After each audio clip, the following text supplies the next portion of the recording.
All right, welcome back. Today we're going to be talking to Chip Zdarsky.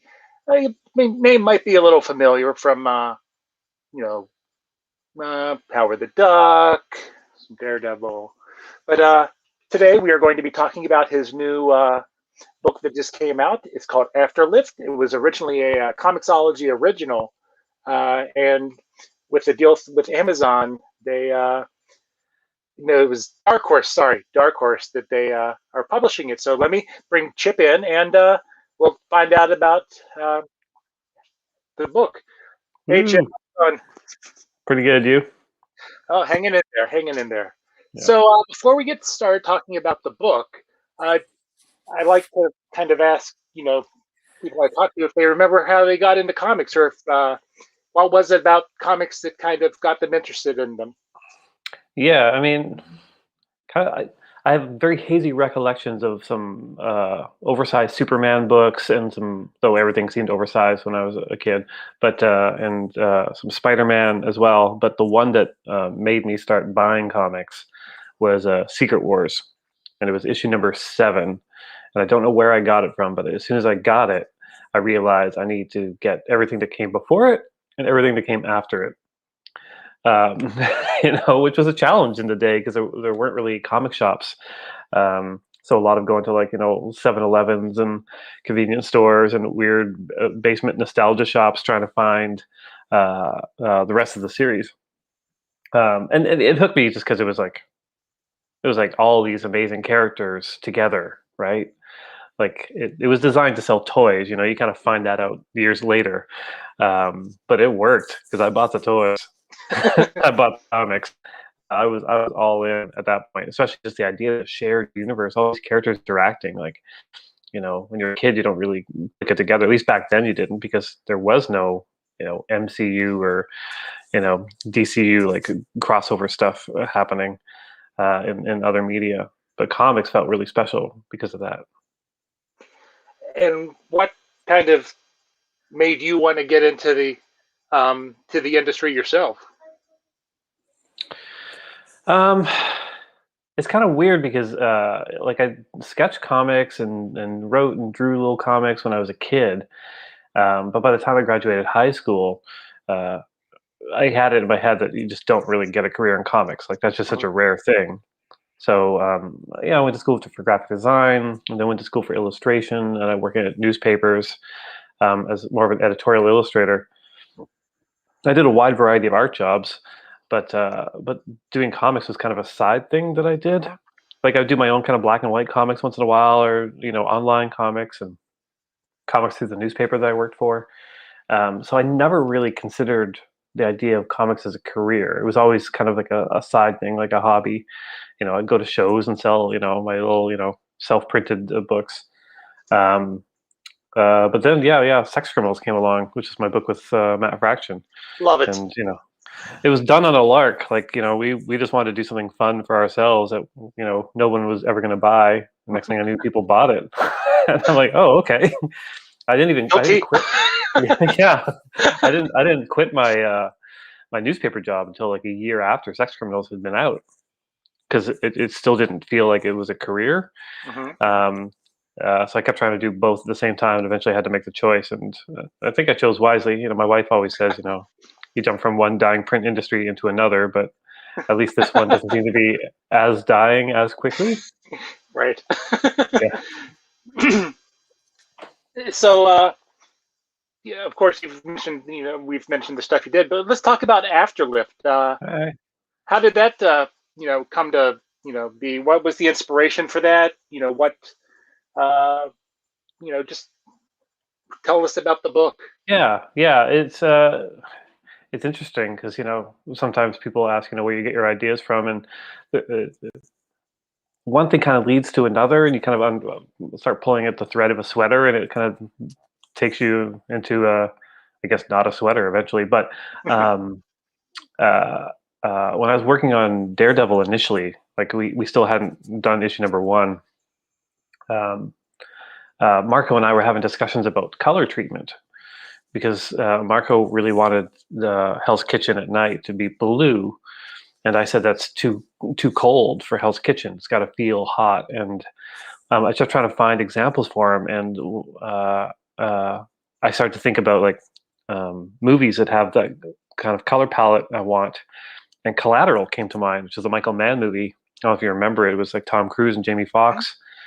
Because like night, it takes place over at night, and it's very warm. Like it feels like a hot city. Like it's greens and oranges, and uh, uh, so I went to that for color examples. But I ended up like watching the movie again and loving it. And like, the premise is basically, Tom Cruise is like a hitman or whatever, and he kind of commandeers Jimmy Foxx's cab.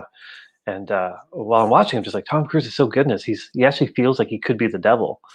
And as soon as that clicked, I'm like, oh, what would it be like to have like a demon as your passenger? And then I started to think about like the river Styx and the classic mythology of crossing over into the land of the dead and paying Charon the ferryman. And as those things start to link up, and then you start to think about like what would the modern equivalent be of that?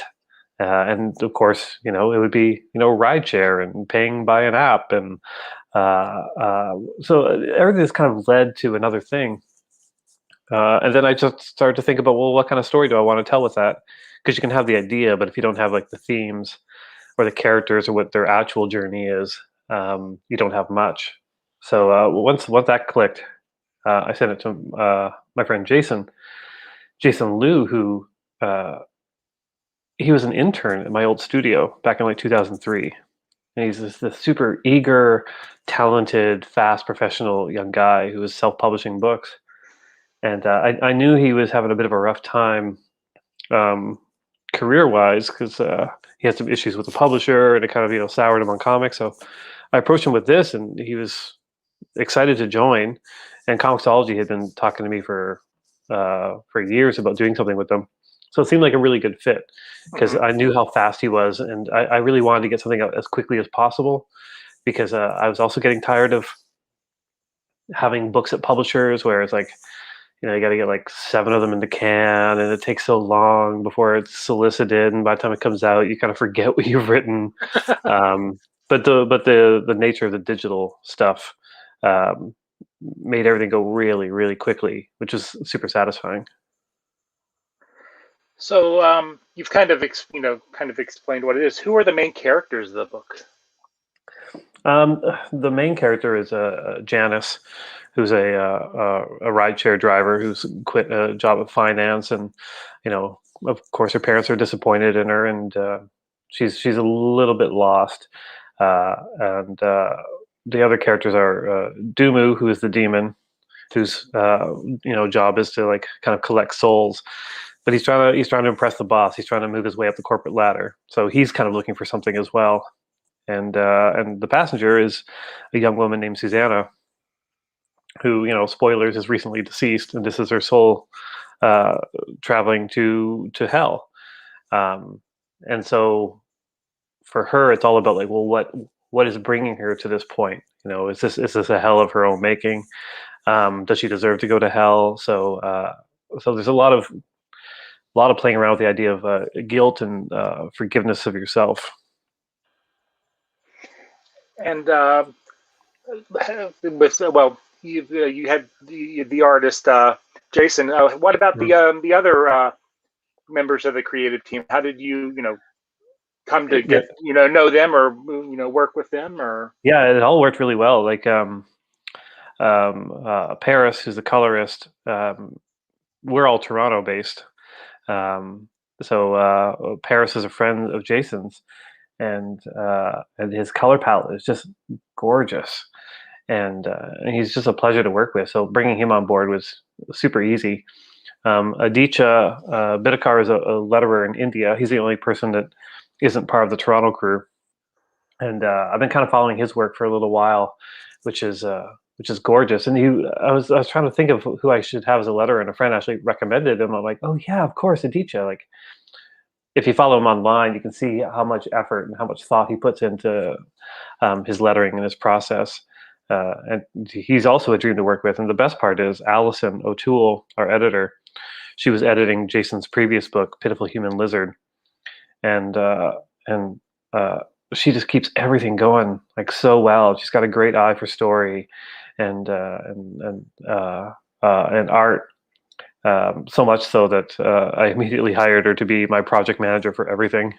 Hmm. Like she's now kind of on staff with the Chip Zdarsky Co.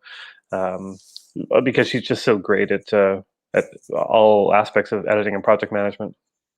So it's a great team, and like it works so well. And it was so clockwork that like we're just jumping right into another book together because why not?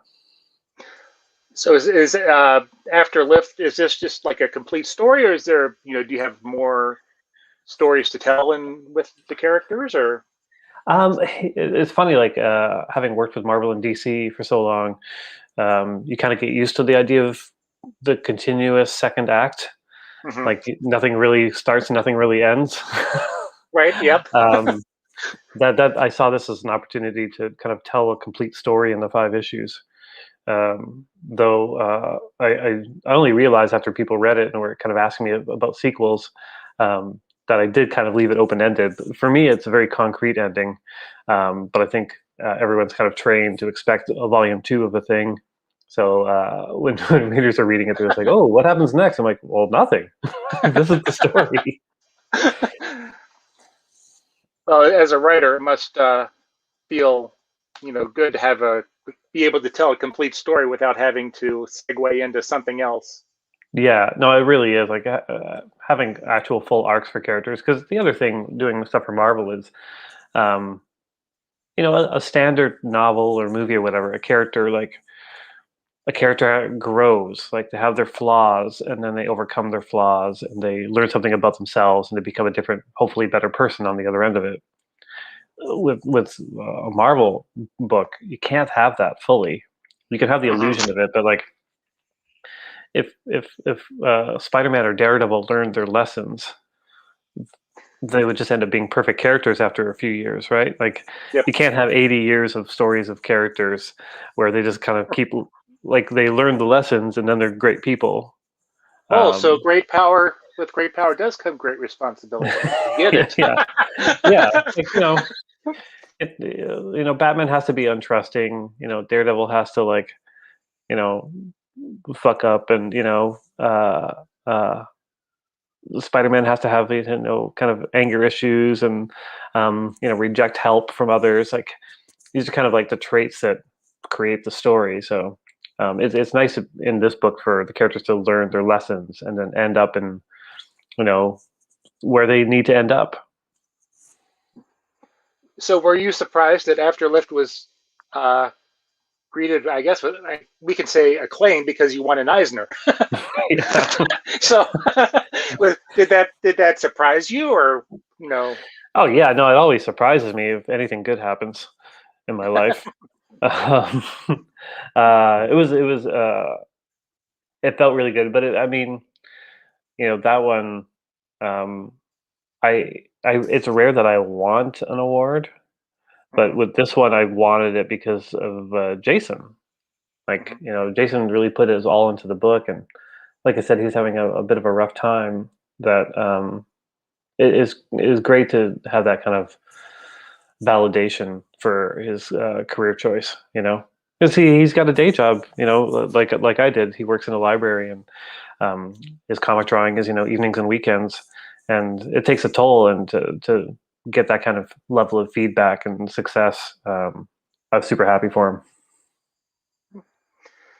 So was there kind of, you've talked about writing for Marvel, when Dark Horse picked it up, was there, or sorry, let me start writing for Yeah. Comixology initially, was there, did you have to change how you wrote, or was it kind of the same? Because I know Comixology is more of the digital experience. hmm It is. It didn't affect how I wrote it. It definitely affected how Jason drew it, because because the application, there's like a guided view Hmm. process with Comixology where it kind of zooms into the panels and moves you around from balloon to balloon and character to character. So he couldn't do weird shaped panels. That was the big thing. Like you don't want really super vertical panels. You don't want weird shapes. Sorry, you still there? Yeah, you want it to be kind of a bit clearer and set up for the way the Comixology app Yeah, navigates it's still through. here. Okay, good. I think. Yeah, it's getting a little wonky. A little choppy. All right. I don't know if you caught any of that.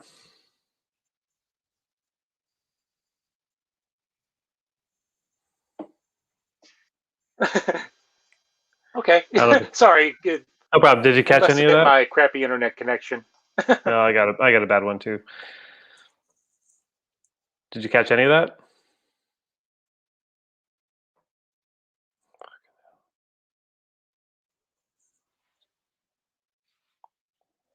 Are we back? Yeah, yeah. I was just asking if you caught any of my answer. Uh, yeah, let's go over it again because it might. I had to switch networks. Okay, all right. I'm gonna turn off my cam because that'll save some bandwidth. Okay. That'll make it tighter. Um, so yeah, Comixology.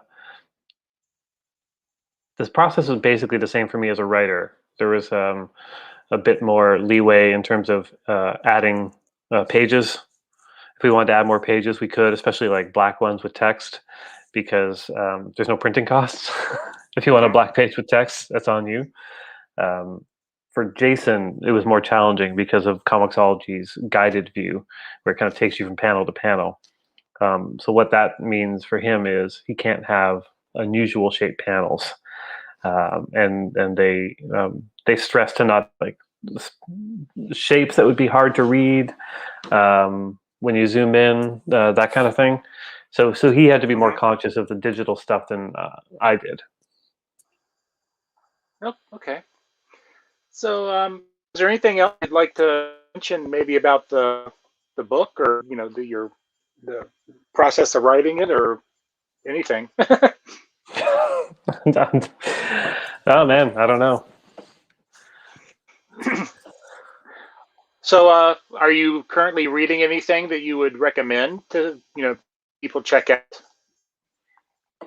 Yeah, it's one of those things where my reading pile, the side of my bed is books that I have to read for work, books that I have to read because my friends wrote Hmm. them, and then books that I want to read. And I rarely get to pile two, and I almost never get to pile three. It seems so. Yeah, it's hard to recommend books, unfortunately. And also, if I recommend my friends books, then my other friends get upset. It's a dangerous game, really. All right. Well, if as before we sign off here, do you kind of just give a some recap of the of Afterlift, where people can find it? Sure, yeah. I mean, Afterlift it's a story about a ride share to hell, and you can get it in fine comic shops all over the world, and fine bookstores as well. If you have to buy Hmm. it, online, that's fine, but support your local retailers for sure. Where can people find you on social media? Oh God, don't even bother. Okay. Burn it all down, man. Burn it all down. 'Cause I feel All bad right. enough that I feel like I've got to be on social media, and I don't want to endorse anyone else doing it. All right. Well, I want to thank you for taking the time to talk with us, and sorry about the glitch in the recording.